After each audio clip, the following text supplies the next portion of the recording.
الحمدللہ رب العالمین والصلاة والسلام علی رسولہ الکریم نبینا محمد وعلی آلہ واصحابہ اجمعین اما بعد فاعوذ باللہ من الشیطان الرجیم یا ایہا الذین آمنوا كتب عليكم الصيام كما كتب على الذين من قبلكم لعلكم تتقون۔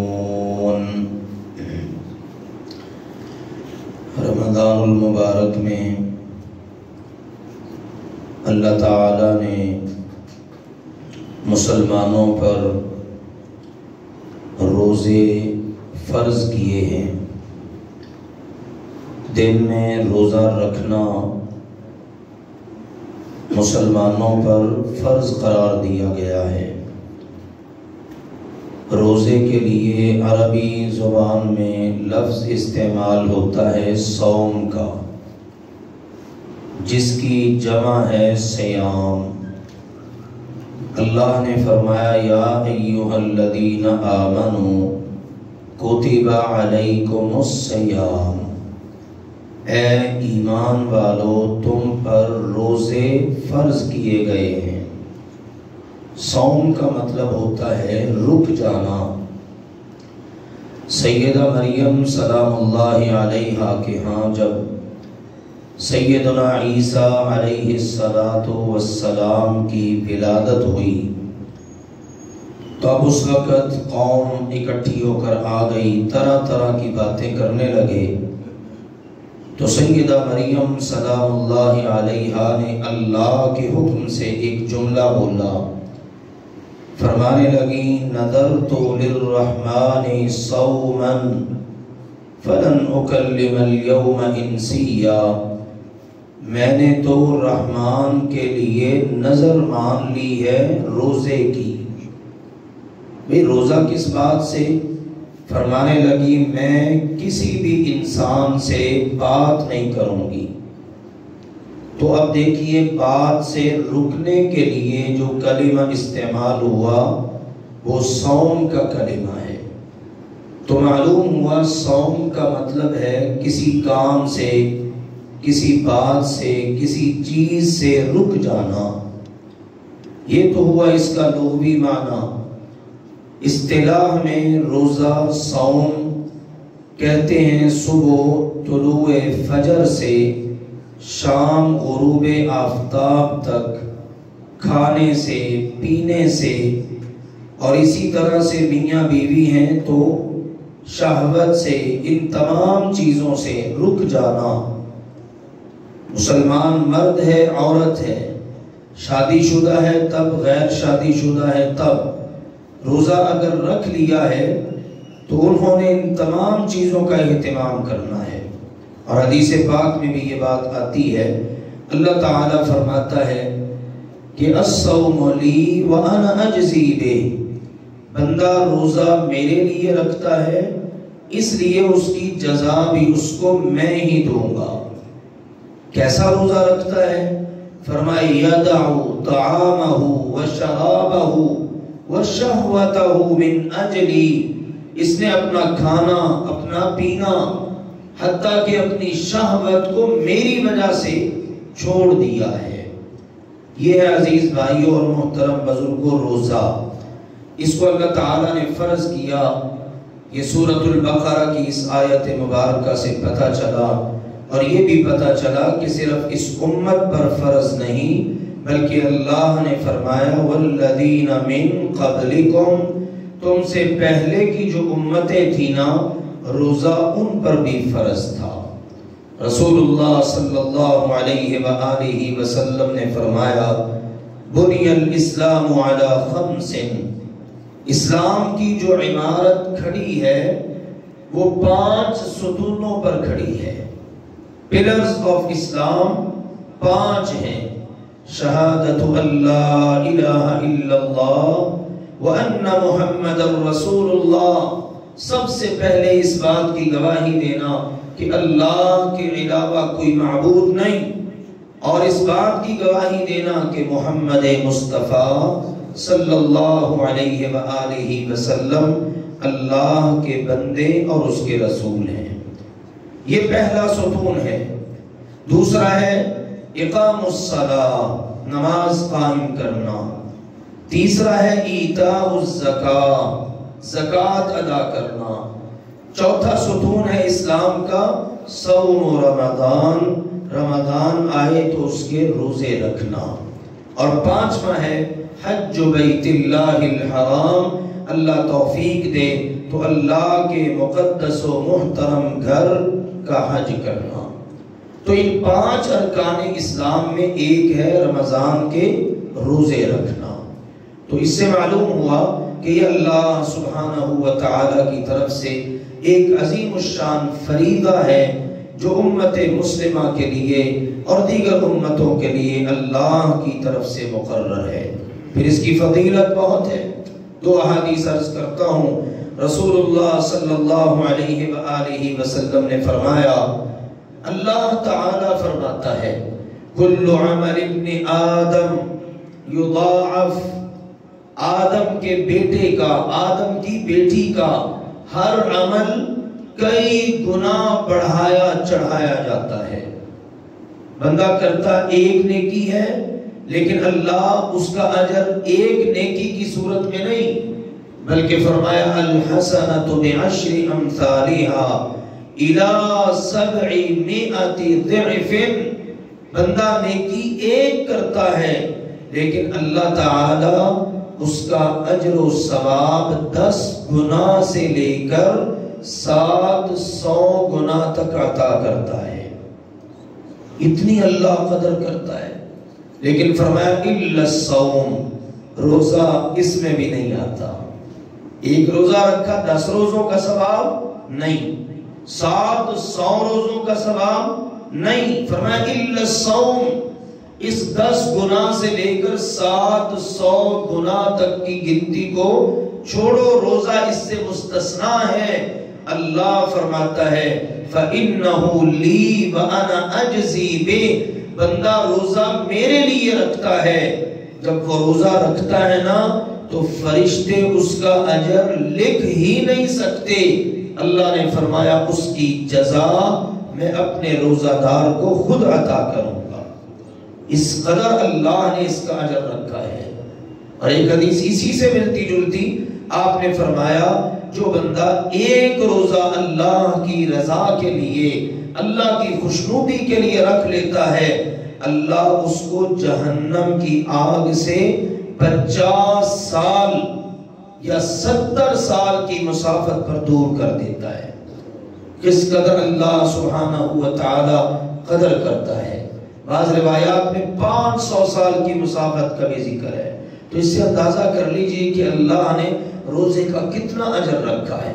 ایک آنے والا آیا اور کہا جی دلنی علی عمل اذا عملته دخلت الجنہ، مجھے کوئی عمل بتا دیجئے، وہ عمل میں کروں تو اللہ مجھے جنت کا داخلہ عطا کر دے۔ آپ نے فرمایا تعبد اللہ ولا تشرک به شیئا وتقیم الصلاة المکتوبہ وتؤدی الزکاة المفروضہ وتصوم رمضان وتحج بیت اللہ الحرام۔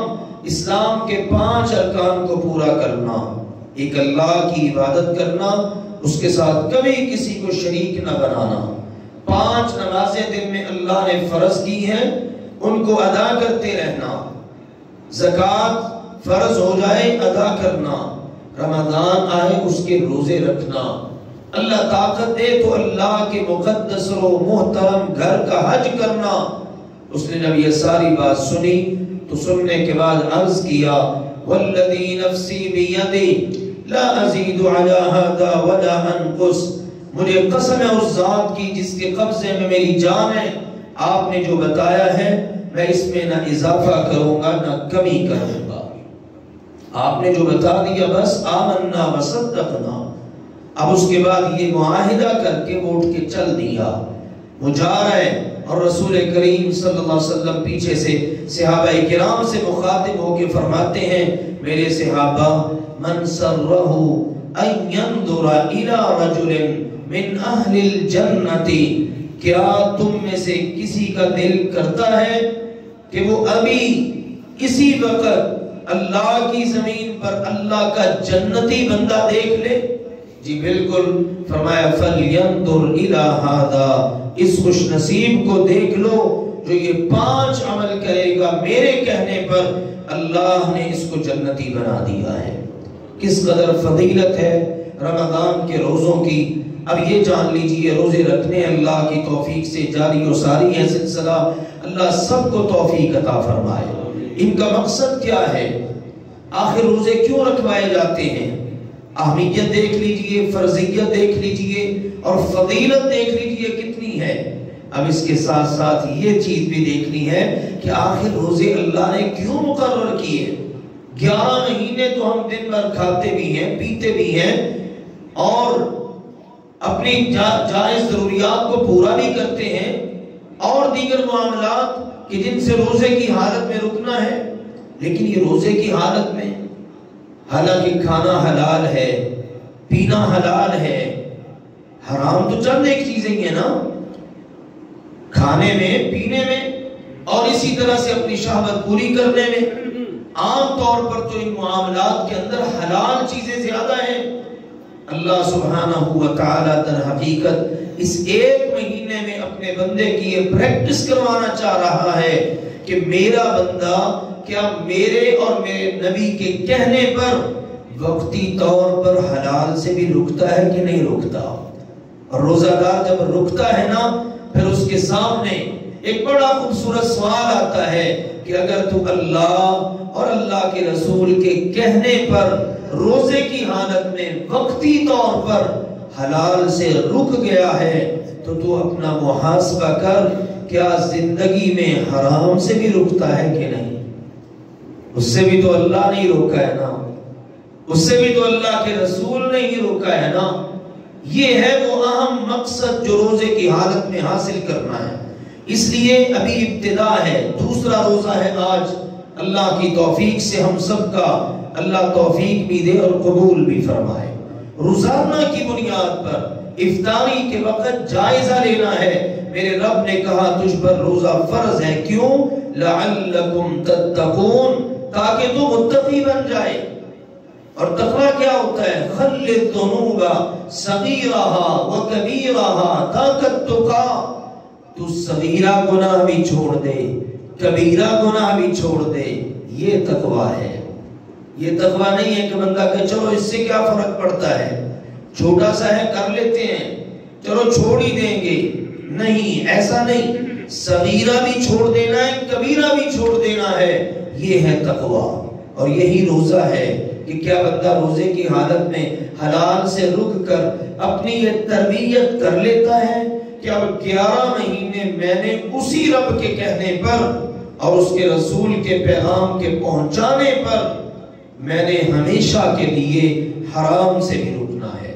لیکن اگر ہم جائزہ لیں تو حقیقت یہ ہے، یہ تلخ بات ہمارے سامنے آتی ہے، ہم روزے کی حالت میں حلال سے تو رک جاتے ہیں، کھانا ہمارے سامنے آئے بڑا لذیذ قسم کا، لاکھ کوئی ہمیں کہے ہم کھانے کے لیے تیار نہیں ہوتے، کہتے ہیں بھئی ہمارا روزہ ہے۔ لیکن اللہ معاف کرے، اللہ ہم سب کو بچائے، اللہ ہمیں اپنے روزوں کی حفاظت کرنے کی توفیق عطا کرے۔ غیبت کی شکل میں ہم اپنے مردہ بھائی کا گوشت کھا رہے ہوتے ہیں، روزہ بھی ہے، غیبت بھی کر رہے ہیں، اور وہ کیا ہے؟ لا یغتب بعضکم بعضا، قرآن نے بتایا کوئی تم میں سے کسی کی غیبت نہ کرے۔ ایحب احدکم ان یاکل لحم اخیہ میتا، کیا تم میں سے کوئی ایک بندہ ایسا ہے جو اپنے مرے ہوئے بھائی کا گوشت نوچے اور کھائے؟ کوئی بھی نہیں۔ فَكَرِهْتُمُ، اللہ نے کہا تمہیں اس سے کراہت آتی ہے، جس طرح اس سے کراہت آتی ہے نا، ویسے ہی تمہیں غیبت سے بھی کراہت آنی چاہیے۔ یہ ایک گناہ ہے، اس کے علاوہ اگر ہم جائزہ لیں تو کتنے گناہ ہم کر بیٹھتے ہیں جانے یا انجانے میں۔